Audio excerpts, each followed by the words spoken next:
I'm actually on a stretch of water known as the Island. Over the years, this particular stretch has seen many big weights, mainly chub weights. I can recall being here on one occasion where every angler over the course of 10 pegs caught over 20 pounds of fish. It's changed slightly over the last few years. A lot of the big chub have either died off or moved out of the area. In their absence, it's been replaced with lots of dace, quite a few roach. There's still a few chub here to be caught. These are the pegs that I tend to favour when I come down pleasure fishing on this water. This is peg 15, probably one of the shallowest pegs on the whole stretch. As I look across, there's a little bit of extra water on. We've had some rain over the last couple of days. There's a fair bit of boil on the surface. I know there's weeds underneath there. I can see one or two lily pads just pointing up towards the top of the water. Fair bit of pace down the centre. I don't really fancy this peg today. I think if the river had been a little bit lower and steadier, perhaps it would have been good for a weight. This looks better. As I look across the river now, the far bank territory has changed a lot. On 15 and 16 we had a lot of weeds, a lot of reed beds sticking up. Now it's been replaced by bushes, overhanging branches. It's a natural haunt for big chub, and I'd like to get one or two of them today, so I think I'm going to fish in this area.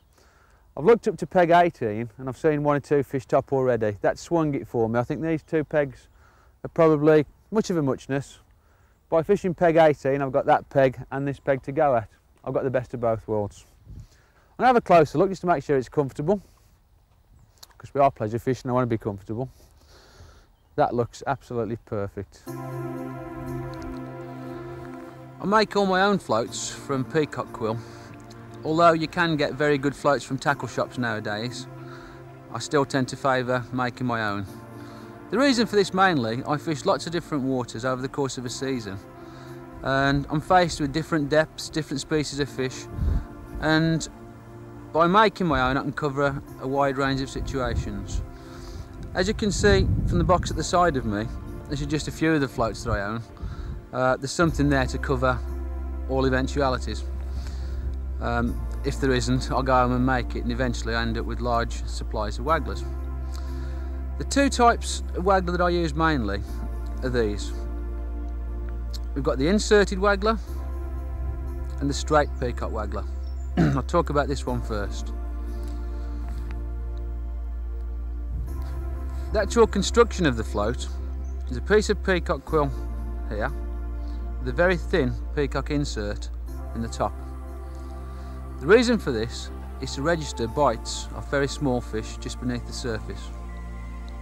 The way we shot these floats up is as follows. Use a small flexible silicone rubber float adapter which attaches like so. That then goes onto the line locked with shots either side. The shotting I would have to register to there. Beneath that I would be using something like 2 or 3 number 8s which would actually take the float down to the orange insert. As I said, this float is mainly for use in the top layer of water. If I'm fishing a swim 6 foot deep, I may use this at 3 foot, 4 foot.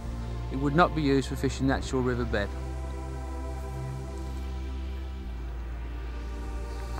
This is when this float would come into it. During the winter months, after we've had rain, the river obviously carries extra pace, and sometimes when the temperatures are low we need to drag shots along the bottom. Using that float would be no good at all. That insert would be far too thin and it would simply drag under as the shot registered along the river bed. All we'd do then, take that float out, attach the straight float, and quite often on this one we would use a lot more shot down the line. Sometimes I would use the equivalent of 5 or 6 number 6s down on this particular float, with the number 8 on the hook length, which I would look to run along the bottom of the river bed. That then covers the 2 main floats that we use. For rivers such as this I don't use bodied floats. I know certain anglers that do, but for my type of fishing I would rather use a longer or fatter piece of peacock. Right, let's have a look at our rigs. I've set up 2 float rods today. They're both identical. They're both 13 foot borons. The reels are the same, and I think that this is very important to any aspiring matchman. I see lots of anglers setting up a waggler rod, a stick float rod, a heavy waggler rod. I tend to use the same rods and reels for every situation. The reason being that when I pick up another rod later in the session, the balance is the same, the lines are the same, and it enables me to fish comfortably in the knowledge that I can give a certain amount of stress to each rod and it's exactly the same on each one. To me, that's vitally important. On the reel today, you'll notice I'm using Abu 507s. Unfortunately, these are no longer made. I happen to own 6 of these now, and anybody out there that's got any more spare, you know where to come. I modify them a little bit on the spools.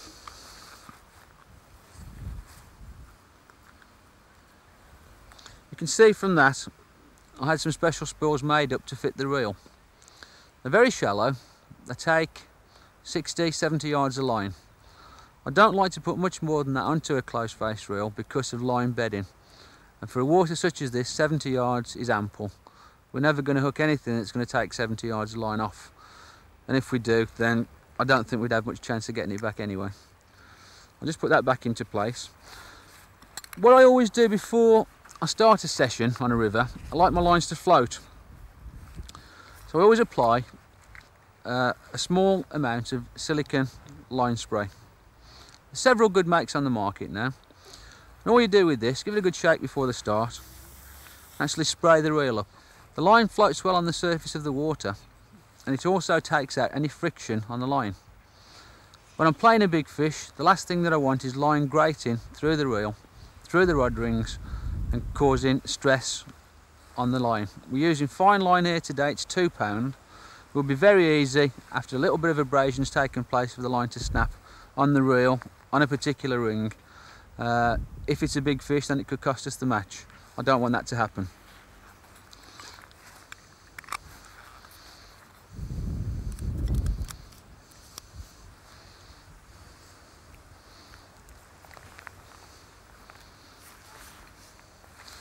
The actual terminal tackle of the first rod, this is our inserted float that we spoke about earlier.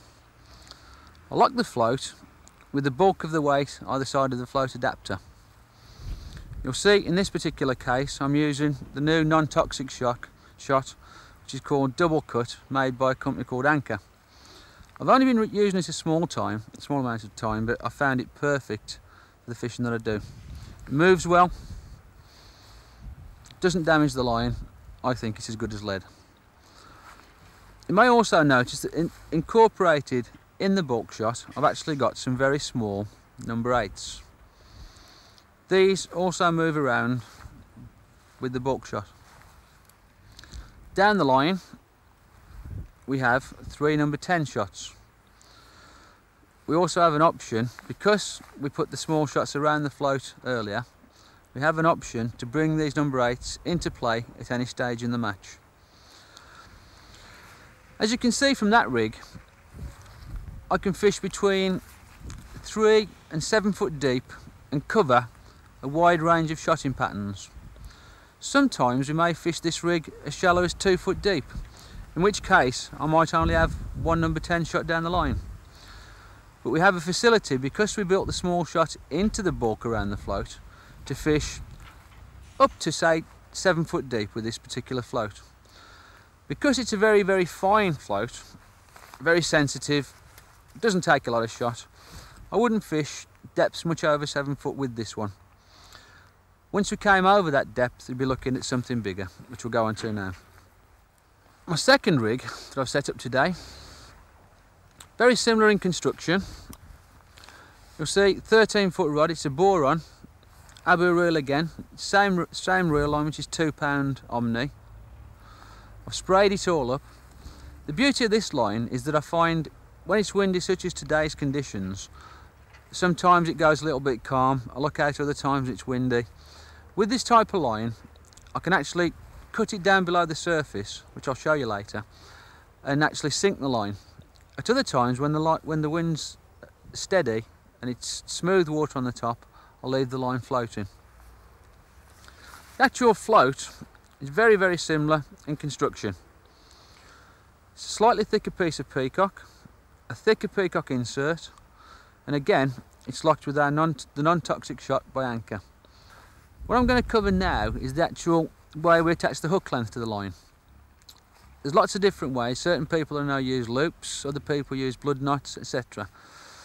A few years ago I was fishing a courage practice session down at Evesham, just 3 miles away from here, and I was used to use 2 loops, one loop through the other with a hook length attached. And Kevin Ashurst, who's probably my hero in fishing, came down and bit the actual loops off my line. And he showed me a knot, and I'm going to show you now, that hasn't let me down at all. I've been using it for 4 years, and to me it's unbeatable. This is how we tie the knot. £2 main line, and today I'm going to tie on a £1 breaking strain hook length. Take a length of line, 18 inches, 2 foot, and not too concerned which. Bite it off. Join the 2 lines together, lay 2 ends together with a length of around about 4 or 5 inches. Form a complete loop around the fingers. Pass the 2 ends through once, through twice, and tighten. As you're tightening the knot up, just wet it a little bit. You're actually left then with 2 loose ends. Just trim the loose ends off. You're actually left with a very neat knot. There's no spinning through the water as you get with loops. It's as strong as any knot I've ever used, and I can truthfully say it has never ever let me down in the times that I've used it. If I get a break, normally if I have to pull for a break or a fish does break me, it normally occurs lower down the hook length, either on the hook or just past it. I'm totally confident with a knot like that. The next process in tying this particular hook length up, we're now left with a length 18 inches 2 foot in length, to which we attach the hook. And today on this particular rig I'm going to tie up a size 19 90340. It's the new Mustad range. On the other rod I've got a size 21, that's to a pound bottom as well. On this one it's a slightly heavier rig, we could get some bigger fish. I'm going to start off by tying a size 19 to that. This is how we do it.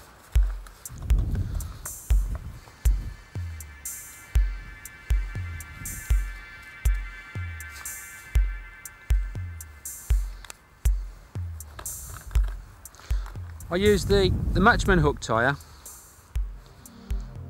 Lots of people do it by hand. I find this a very, very useful gadget. Takes a bit of practice. When you first buy one, you'll be all fingers and thumbs trying to get used to it, but after a while it becomes second nature, and I think I could almost tie a hook blindfolded one of these now. You actually fix the hook in with a clamping device, which is a little screw on top of the hook tire. We then have the wire pushed through. As you can see, it slides. You push it through with the 2 hooks showing out that way. The actual tying process itself, you take the main line in one hand. I'm left-handed, right-handed people might do it differently. You lay the line against the 2 wire loops. You turn the winder once, and you actually pick up the main line and push against the spade. You always want the line coming off the inside of the spade, which I'll talk about once I've finished tying the hook. Once that's located onto the spade itself, turn on very slowly, 10, perhaps 12 turns. Again, on that, I know people that only do 2, 3 or 4 turns. They're happy with it and they don't lose fish. You'll have to sort out which suits you. Once you've got 10 or a dozen turns on, you take the main line and pass it back through the hook. With the other finger, push the hook down, and the hook is actually tied now. All we do is take the main line which is leading back to the float and slowly tighten the whipping up. That is now tied. All that remains to be done is to release the clamping screw. We have the hook there. This is the critical part. Many anglers at this stage hold the hook length. They pull it through, that bit falls through, they've got a hook tie but they end up with lots of little ravels there. The secret to stop it, particularly with fine lines of 12 ounce or less, is to actually hold the hook. Slide the whipping, the end piece, through underneath your fingers, like so. Tighten the whippings up slightly by hand, and we're left with a hook tied with a long end on. We then go back to our clippers, snip off the loose end, not too close to the whippings, because if you haven't tied it quite correctly, the whippings can unravel quite easily. Cut it off something like a 1/16 of an inch spare.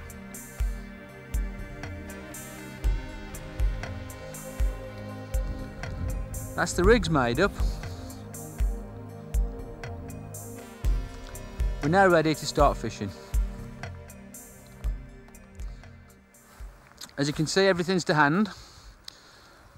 The first rod that I'll be using will be the 3BB float that we spoke about earlier.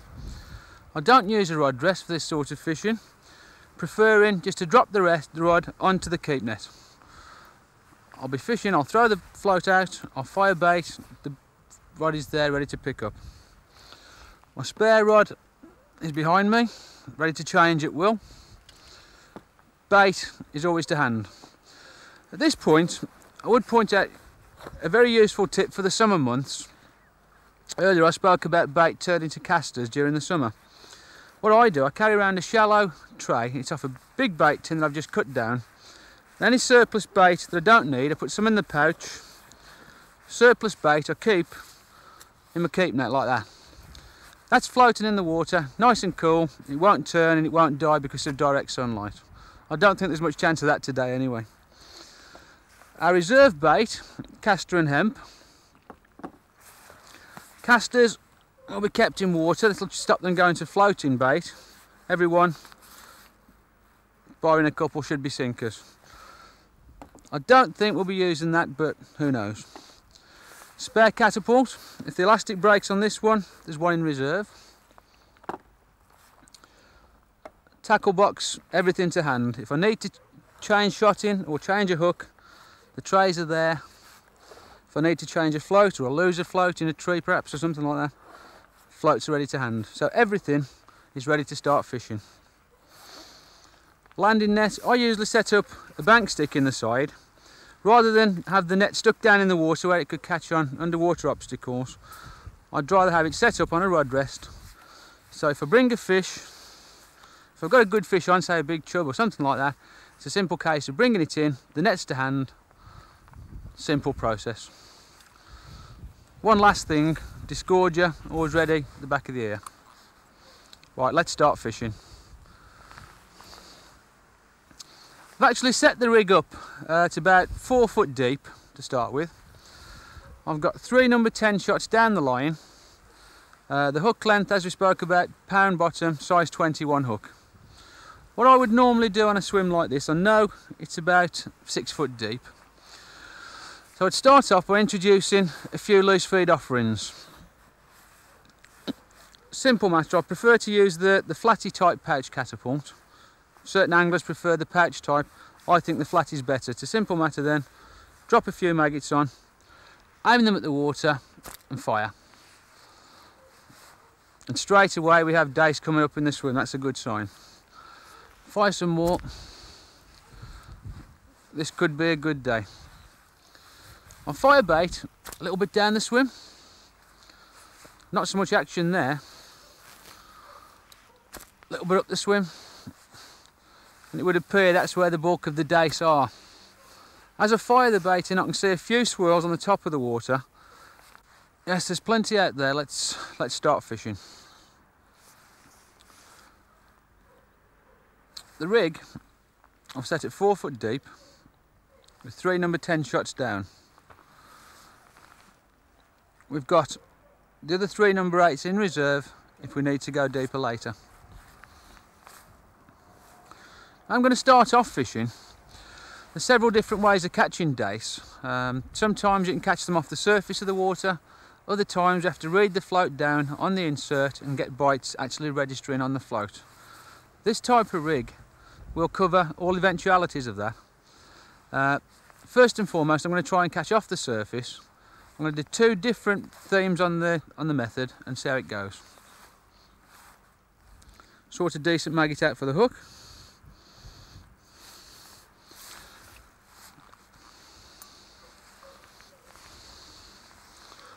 Right, the first method I tend to use, I know there's a few fish surfacing out there. I fire bait and draw the float back in amongst the feeding fish. There's lots of fish out there swirling on the top now. I had a bite then. You can't beat close face reels for this sort of fishing. If you had an open face reel, you'd be forever opening and closing. Whereas with this type, you're just constantly just clicking the button, releasing the line, picking it up off the handle, etc. Out again. Cast first, then feed. I know there's a lot of fish. I'm spraying maggots right across the river now. Got one. I love catching dace. I think out of all the species that swim, roach are my favourites. But this style of fishing, it only lasts during the summer months. Lovely little fish. That's 1.5 ounce, 2 ounce a piece. It doesn't take long to build up a weight of fish if you're catching that fast. I say I prefer roach, but we tend to catch mostly roach bags in the winter months. Maggot on again. This time, I'm going to drop it in the side, rod on the keep net. Plenty of bait now. We've established that there's a lot of fish out there. So I mean, I've got something like 50 or 60 maggots. I'm actually shooting them right the way across the river, and there's fish boiling everywhere. You'll see again, I struck with the rod up in the air and bringing the fish back under the water until we actually see the float. Let's practice this part of it. To swing it in to hand.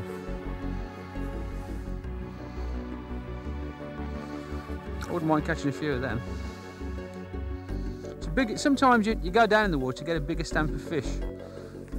As I said earlier, it's just a case of experimenting, changing your depths, changing your patterns, and eventually at some stage during a competition or during a pleasure session, you'll come up with the right method. Sink the line on this one. I've got a lot of bait left, so I'm going to put it in.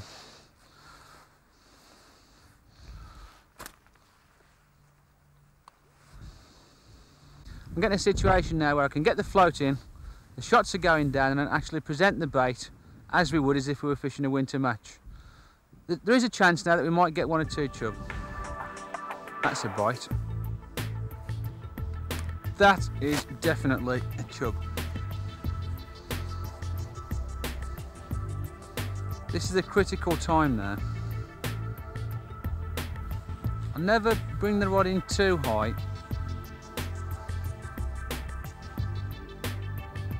I don't want the fish splashing about on the top too much, but I know there's quite a few weeds down to the edge. A few lily pads. It's not massive. There's some very big chub on this area. This one's probably pound and a half. It's boring deep. This is where it's important to have a good through action rod. So he's going for the snags. This is the critical time. If you give it too much now, you could lose the fish. And into the net.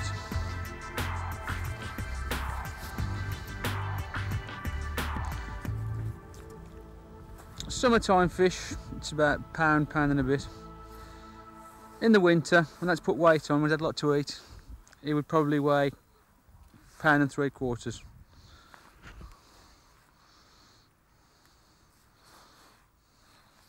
Tremendous day's fishing. I've never caught anything like that in a match. That's gone.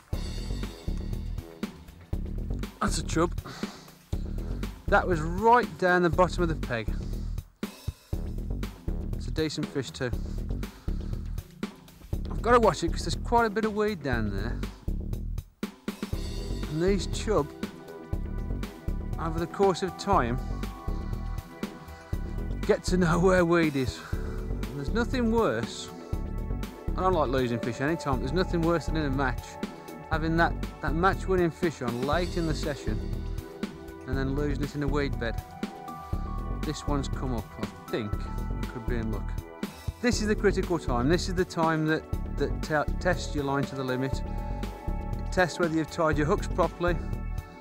It's not ready yet. That's a gorgeous fish.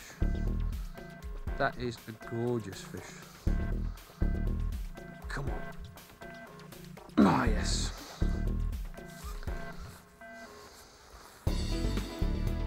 That is a lovely chub. Around about, what, £1.12, knocking £2 I would think. Just gorgeous. Little bit tatty. This fish is recently spawned. A few mile upstream is a weir called Harvington. What happens during the close season months, May and early June, a lot of the fish go upstream to congregate for spawning. A little bit later on, they'll all drop back down. That's obviously one of the first that's come through. A bit of weed on the line there. I'm going to try for one or two more. I haven't got long left. I'm always like this. I always catch a last fish and then I always want another one.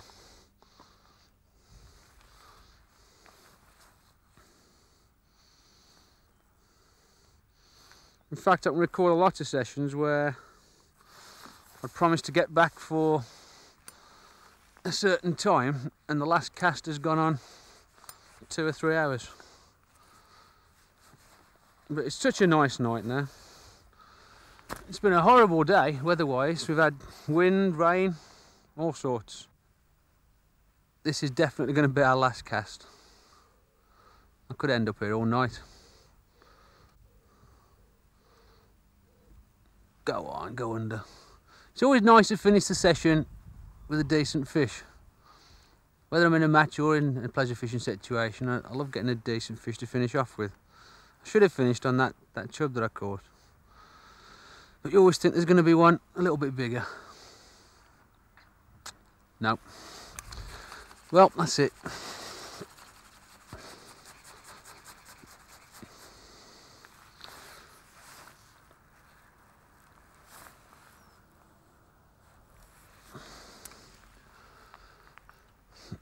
The end of a very enjoyable session. I've thoroughly enjoyed it today. It's been interesting. I wish we could have caught a few more chub. We had plenty of dace, we had plenty of bites. In fact, I think I've probably hit, I don't know, 50% of the bites that I've had. If ever you could find a method of turning all the bites into fish, then believe me, you'd be a very rich man on this river. Anybody that's thinking of getting into match fishing, one word of advice I would give them is follow the same steps that I did a few years ago. I went through a club apprenticeship. I joined several clubs as a junior and progressed up through the different youth clubs, etc. And I ended up fishing the opens about 12 years ago. To start with, I used to concentrate on 2 or 3 venues. And this, I would feel, is invaluable to anybody intending to get into match fishing. A venue like this, like Twyford Farm, lends itself perfectly to a variety of methods. Stick float, waggler, pole, feeder, they all play a part on certain days. So I would recommend anybody who's thinking of getting into the match fishing circles to stick to 2 or 3 venues. If you go all over the place, believe me, these days you won't win.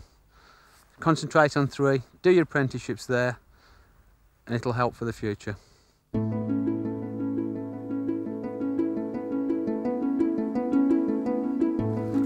There you go.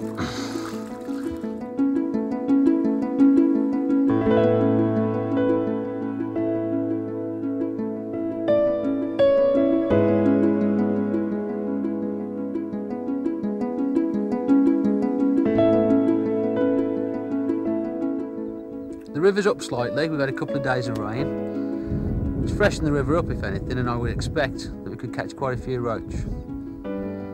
I decided to set out today to fish the stick float. I'll be fishing two lines of the river, a very light stick float close in and a heavier stick float for further out if the wind allows us to fish it. Before I go any further, let's have a look at some stick floats. I've actually selected 5 different types of floats here. As you can see from the box, I carry literally dozens. The reason I need all these floats is because over the course of a season I'm fishing a variety of river venues, some venues 3 foot deep up to 12, sometimes 14 foot deep. In the winter months I need big floats, plenty of shot down. In the summertime I need little floats, very light on shotting. I need this to cover the whole range. The first float is one that we'll probably use today. It's a very, very light stick float constructed from balsa and light grade cane. I actually designed this float myself. I fished a competition a few years ago on the River Trent, and that particular day I didn't have the right float in the box to suit the conditions. What was happening, the fish were coming up and intercepting bait, sometimes at mid-water, sometimes just under the surface, at other times close to the riverbed. The swim in question was about 5 foot deep, and try as I might from all the different range of floats that I had with me, nothing would actually do the job. I went back home, I designed this. As I said before, it's very, very light cane. The beauty of a float like this is I would normally shot up with very, very light shots down the line. As the float hits the water, the line would be spread out, that the shots actually cock the float as the shots are sinking.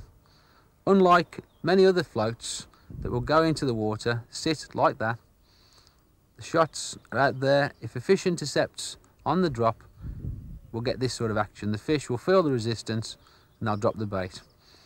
It is very much a summertime float. I wouldn't use it very much in the winter, but when the day is right for it, that is the float to use. A similar sort of float that I'll also be setting up today, a bit bigger, very, very similar in construction, only this time the base of the float is made from lignum wood. It's a very dense, heavy wood. The top end again is balsa. One counteracts the other. This float would be used for casting distances across the river.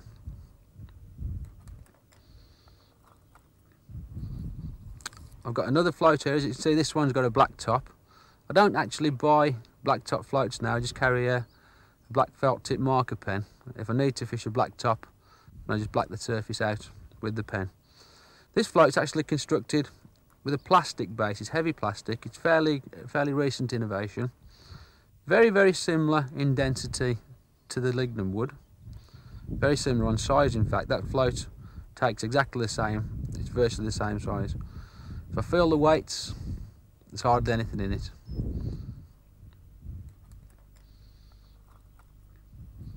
This one is a wire stem, and as you can see, this float has a shoulder on the top of the float.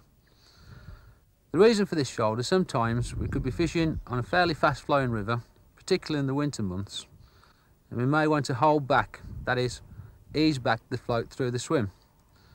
With that shoulder, I can actually apply pressure to the float. The water is hitting against the shoulder there, and I can steady the bait through the swim. Sometimes I might hold hard on it, other times I might want to push it through the swim. It's a very good float for certain situations. The base of the float is constructed from alloy wire, giving it a little bit of stability for trotting through the swim. Again, on the right day, it's a winner. The final float in the range is one of my favourites. It's a balsa and plastic construction. It's a very light float. When I compare it to the lignum, there's no weight there to compare it. I would liken this to a balsa float. It's a very, very small amount of stability from the plastic. Where this float scores is on boiling, fast-flowing water in the winter months. I fished quite a few competitions on the River Severn at Stourport and Shrewsbury in the winter. Indeed, sometimes Twyford Farm or Evesham, just a bit further down the road, when there's extra water in the winter, this float's good. And I tend to use these more in the winter time when I need to bulk shots. With these type of floats, we're normally fishing with shots spread out, which we'll go into a little bit later. With this one, I tend to fish a group of shots together and 2 or 3 drop shots below it. Again, in the winter time, it's a must. At the start of a fishing season, I always buy long lengths of uncut silicone rubbers. Various diameters, various colours. The colours aren't really important to me, but that's the way they come from the tackle shops. I cut these into different lengths and keep them in a pot such as this. This one was from an old shop box, I think, but anything similar that just contains will be okay. The actual way of attaching the stick float to the line, you take a small silicone rubber, like so, throw it onto the line,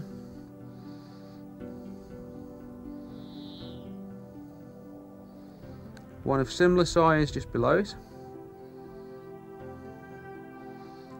and a very small diameter but longer piece which will actually go on the base of the float.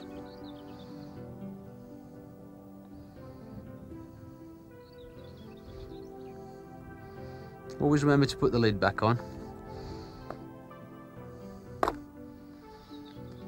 Take our float. Today I'm going to use, it's a 4 number 4 lignum variety. This is for fishing well across the river. The first rubber, always wet the base of the float, this helps. The first rubber slides up the float to just below midway.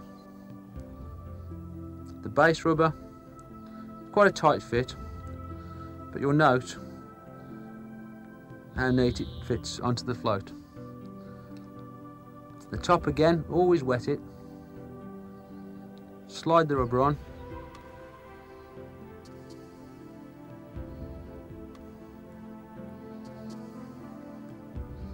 and there we have it. The reason I use 3 rubbers on a stick float is quite simple. If in the course of a match or a pleasure session that top rubber should break, the line might cut through it, would be a simple case of bringing that rubber into play in that place. If I only had the 2 rubbers on to start with and that one should split, I've got to completely set the whole rig up again. In all the years that I've been fishing, I've never had 2 break. What I'd like to talk about now is the actual shotting up of the float. Most commercially made stick floats, and there are many good ones on the market now, are marked up with shot capacities on the side. This one marked up 4. That actually means 4 number 4 shots. Very rarely use shots as big as that. Most of my stick float fishing, I use multiples of 8s, 9s, 10s. Lots of anglers that I meet get a little bit confused because of the shot marking on the side. It's only a rough guideline really. It's the same with any sort of floats, wagglers, pole floats. It's just a rough guideline for the total capacity. If I buy a new float from a shop, I would actually go about shotting up. It would be like this.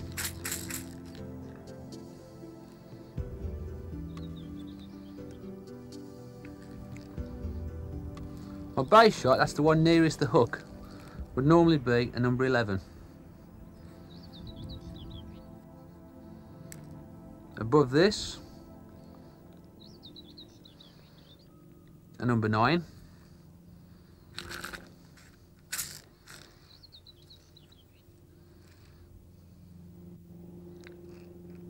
And above this, a series of number 8 shots. Now, like I say, I've used this float quite some time, but I'm going to go through the process. Sometimes commercially made floats don't take exactly what they say. The important thing, if you're allowed to actually shot up your floats before a competition, and especially if you're actually in a pleasure situation, just experiment for a bit rather than make the float up with the hook attached. I just pinch a few shots on and try it at that. It's a simple case then. Drop it in the edge. No, that's going to take another 2 or 3 shots. It's not far away.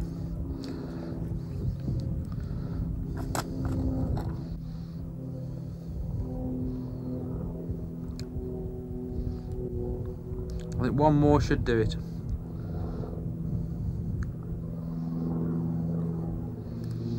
Try it one more time.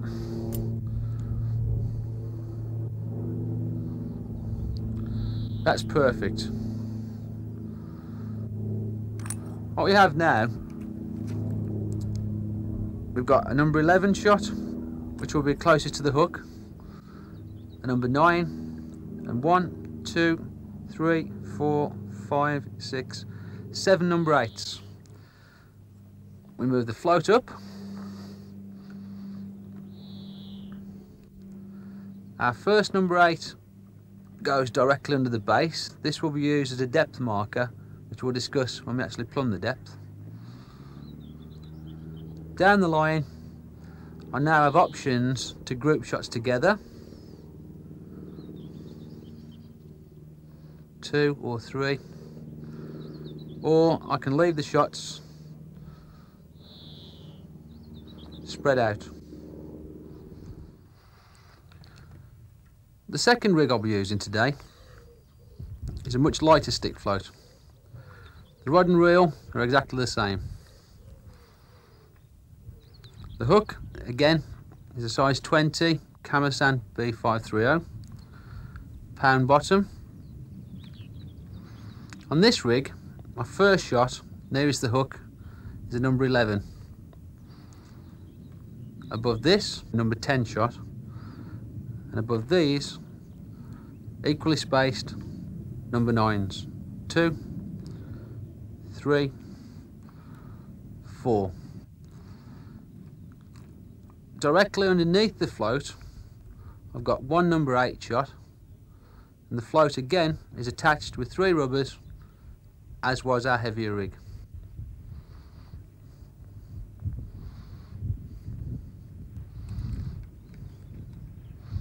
Well, that's covered the rigs that we're going to use. Let's now have a look at the bait. I brought along a selection of baits for the session today. I've got about 3 pints of casters. I think if I feed all of those, I'll have caught a lot of fish. To complement the caster, I've also brought along 2 pints of hemp seed. It's a perfect bait to use in conjunction with the caster. It sinks well, gives off nice attractive oils and settles well in the riverbed. Roach, love this. I've also brought along about 3 pints of turmeric coloured maggots. Hopefully today we won't have to use these, but you do sometimes find in a fishing situation certain baits don't work. It gives me a chance to switch over to maggot if that's the case. And the final bait today is a largely underused summertime bait, the tear. It's a seed that we actually cook up. It's very popular for big roach. Doesn't always work, and sometimes takes a long time to get the fish feeding on it. But believe me, when they do switch on, the action can often be frenzied. Before I actually start fishing, let's just have a look at the layout. You'll see that everything is to hand. The essence of efficient match fishing is to have everything nearby. I'm comfortable, I can get to the swim easily, the net's to hand, the landing net's to hand if I need to net a fish. My bait's all close by. I'm starting off with casters and hemp today. I'm going to introduce a few tears. I hope to catch a few fish on that. If that fails, I'll switch to the maggot. If I need to feed out in the river, I'll use the catapult. And I've also got a second catapult close by in case the elastic should break on this one. My tackle box, everything's to hand. If I suffer a breakage, floats, hooks, lines, shot, everything is there. That's covered the tackle layout. Right, let's start fishing. first and most important thing when fishing a stick float is to actually plumb the depth of the river.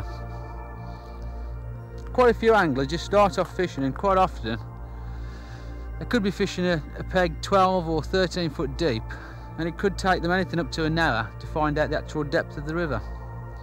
By attaching a simple plumb bob like so, I can plumb the exact depth most of the way across. I'm going to start off with our light rig fishing close.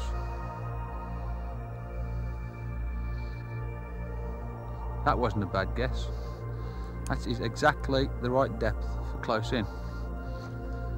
Go a little bit further out. I can just see the float under the surface, about 3 or 4 inches under the surface. I'm going to stick a little bit of depth on there.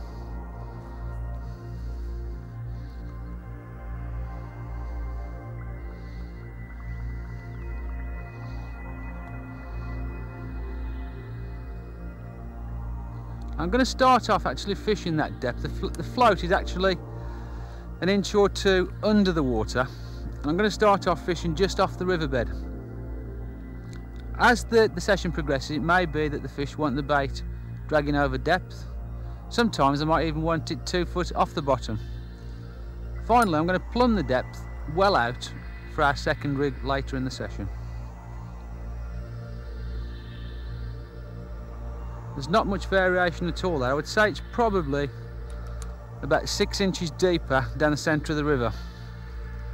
What I actually do now, take the plummet off, keep it somewhere safe, and measure up against the rod the actual depth that I'm starting off at. In this instance, I'm holding the actual hook against the reel, and it's just past the first ring up on the top joint. If I was fishing deeper, I might well line up against the base of the rod and measure off against a certain ring on the top joint. There's an additional depth marker. I also have a number 8 shot directly beneath the float. During the course of fishing, I may go deeper, and I may want to come back to the original depth. That shot is the marker to come back to. If I want to go shallower, I can measure off against the rod ring.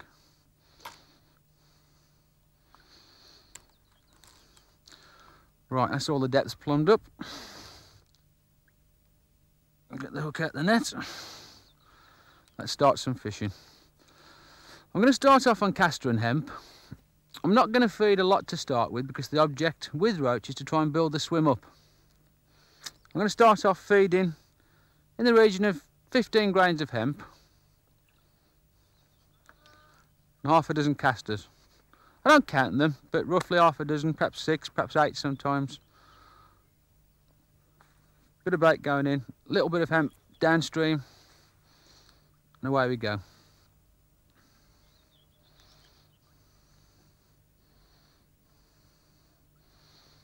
I'm going to start off the session by actually burying the hook inside the caster. The wind's a bit awkward, but we'll give it a try. It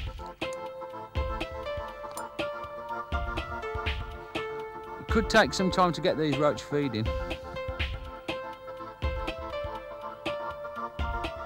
but when they come, it's usually worthwhile. I can't believe that. I've got one first cast. It's not a roach, it's a dace.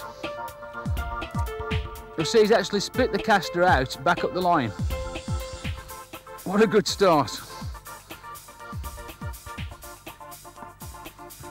Because I'm using a barbed hook, I'm actually pleasure fishing. For ease, I actually use a disgorger to get the hook out. It's a nice dace. That's an excellent start.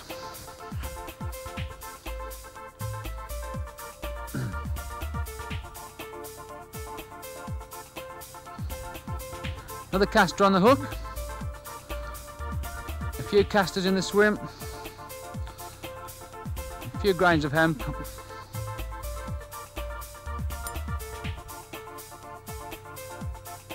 that out. You'll note that I'm feeding constantly. It's only small amounts of bait, but if I'm going to get a big shoal of fish to feed, I must keep the bait going in. Oh yes, yes.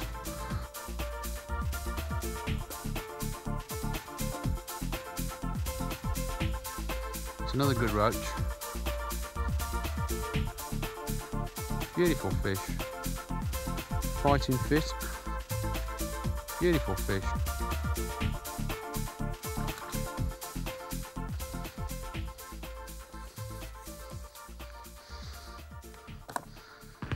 It's another nice roach.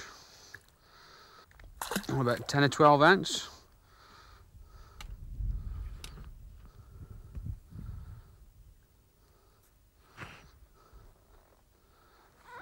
Fish of that size in a match, an absolute godsend. They're not too big to get out, but they soon add up. If you can catch yourself 20 or 30 of them during a competition, you soon put a weight together.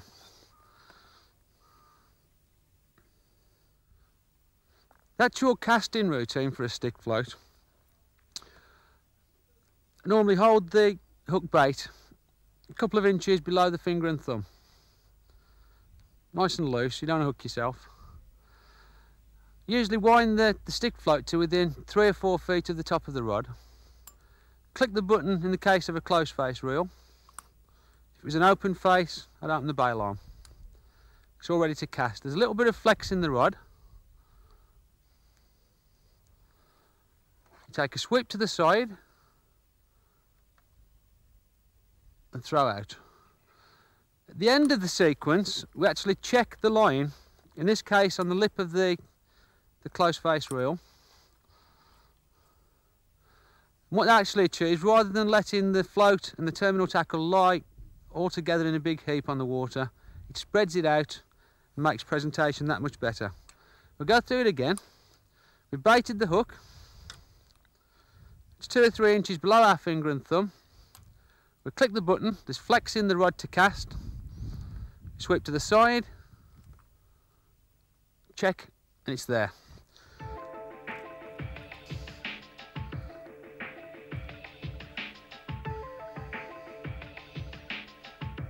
I'm feeding all 3.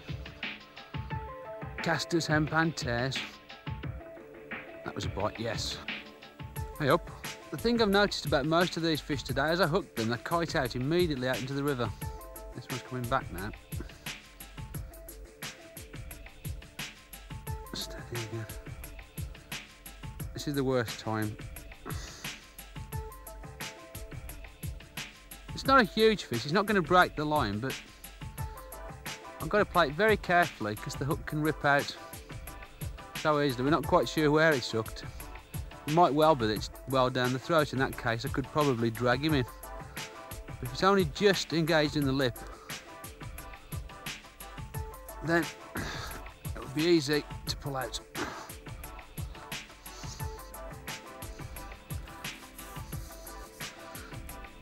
That's another nice fish. No, he'd never have come off. A little bit tatty looking. I've noticed several of the fish that I've caught today have just finished the rigours of spawning. 1 or 2 marks on the fins, tail fins. That's not actual damage caused by anglers, although certain people would think it is. That's caused through actual spawning. The fish move up onto gravel beds, perhaps further upstream, rub themselves together, rub on the gravel, spawn, and the fins get damaged. I'm going to feed first this time. Throw that short hook bait in amongst the hemp. As the hemp's fallen to the bottom, the hook bait is falling in amongst it. Sometimes works. A bit after as well. When I'm practicing in a situation like this, I got one. When I'm practicing a situation like this, towards the end of any session, I usually step up the feed. That's a nice fish. Strong fighting fish. Really step up the feeding. By doing that, it's all good practice and something learnt for the future. The peas in a pod, these fish now, they're all round about between 8 and 12 ounces.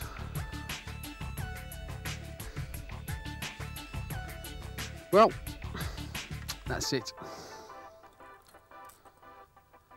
The end of a very enjoyable pleasure session. It's been a smashing day today, the weather's been good. The wind's been a bit unkind to me at times. Normally at this time of year you'd expect to get upstream winds, thus helping with bait presentation. Today it's been blowing the other way. At times presentation's been difficult, the line's been pulling in front of the float. It's been very, very difficult to put the float down correctly. Fortunately, at the back end of the practice today, the wind eased a little and I was able to catch a few fish on caster and then on tears. I would point out here that any anglers intending to use the tear, particularly for the first time, always take along some casters with you. If you're fishing a competition, it could be fatal just to take hempen tears, for instance, as quite often, as I said earlier, you can't even get a bite on a tear. So always take casters, always take some hemp and feed a few tears and try them throughout the course of the match. I hope you've learned something today. I've certainly enjoyed it. And if we should meet upon the riverbank in the future, come and have a chat. Right, let's have a look what we've got in the net.